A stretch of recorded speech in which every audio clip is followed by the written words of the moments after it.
Hi, I'm John. I work at the University of Bedfordshire and I work within the digital learning team. So my job is to help students learn effectively online. And what you're going to be watching today is a short video to explain how you might use online learning. No matter which university you go to, you're going to be using some form of learning online.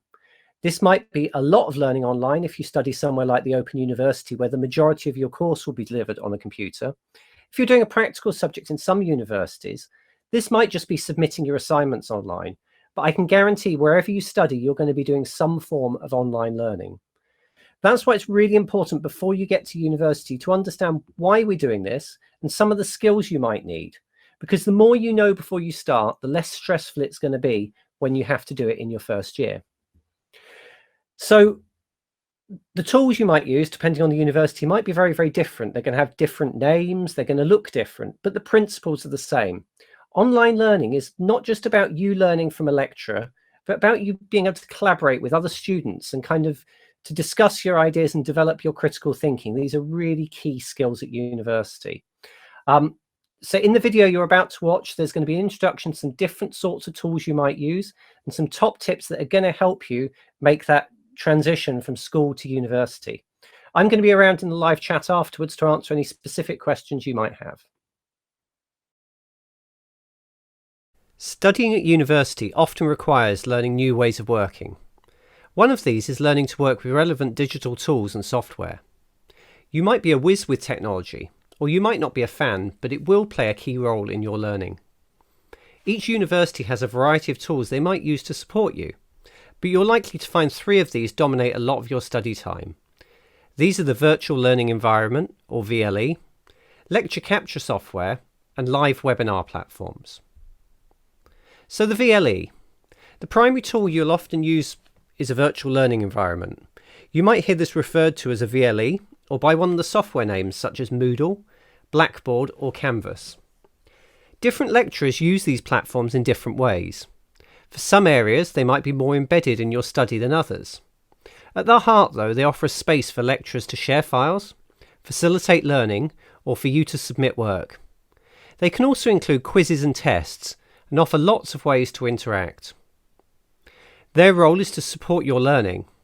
Whilst you may have a limited time in physical classrooms, the VLE can allow you to engage with lecturers and classmates beyond contact sessions such as lectures and seminars. If your course is being delivered in a blended format, there might be tasks for you to undertake on the VLE before a taught session or to consolidate your learning. VLEs also allow you to interact with other students.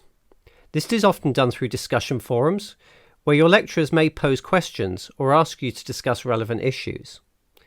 You'll get the most out of these opportunities by getting involved. We know that the most successful students join in these discussions and that they will really help you develop your skills in critical thinking.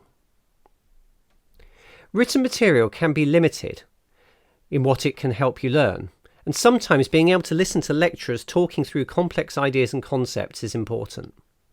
This is where the ability for lecturers to record presentations with audio or video is invaluable to your learning.